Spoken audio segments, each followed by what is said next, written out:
The fragile truce in Lebanon is already on shaky ground. Despite a ceasefire, Israel and Hezbollah forces are exchanging fire again.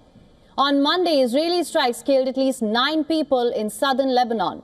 That the Israeli side said was in retaliation for an attack claimed by the militant group earlier. Both sides have since then accused each other of breaking the truce. The question is, will this truce hold? More in our next report.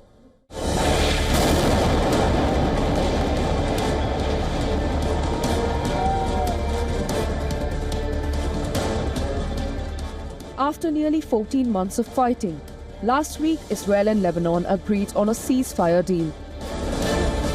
This brought tears of joy to the Lebanese, who started running to their homes. The streets were filled with celebrations.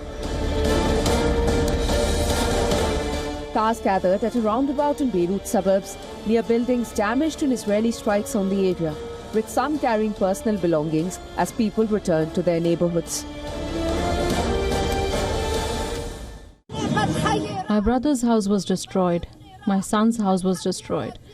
And thank God I came walking to take part in the celebration. Praise God. God protect the resistance. God protect the resistance. Victory for the greatest. But the happiness was short-lived. Hours after the deal was announced, Israel said its air force struck a facility used by Hezbollah to store mid-range rockets in southern Lebanon. Tel Aviv claimed this was in retaliation to a previous strike by Hezbollah.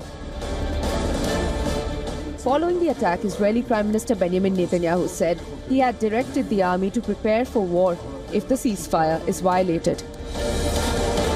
The Israeli military said it targeted Hezbollah fighters, rocket launchers and infrastructure.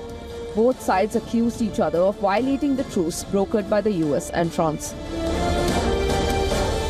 Iran-backed Hezbollah has 60 days to remove its fighters and infrastructure from southern Lebanon as part of the agreement. Israeli forces are also expected to retreat to their side of the border in that period. Despite the truce in place, earlier this week, Hezbollah shelled an Israeli military post, while Lebanese authorities said at least 12 people were killed in Israeli strikes on Lebanon. The Israeli military released footage of a strike on what they claim was a Hezbollah launcher in southern Lebanon. The IDF said a launcher that was identified in Mashdar zone in southern Lebanon violated the agreements between Israel and Lebanon and posed a threat to the state of Israel. Despite the ongoing battle between Israel and Hezbollah, US Secretary of State Antony Blinken appeared confident that the truce would last. The ceasefire is holding.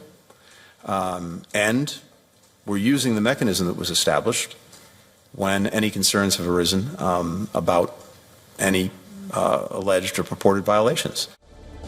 Much now depends on the International Committee, which is meant to verify claims of ceasefire breaches and facilitate communication between the parties.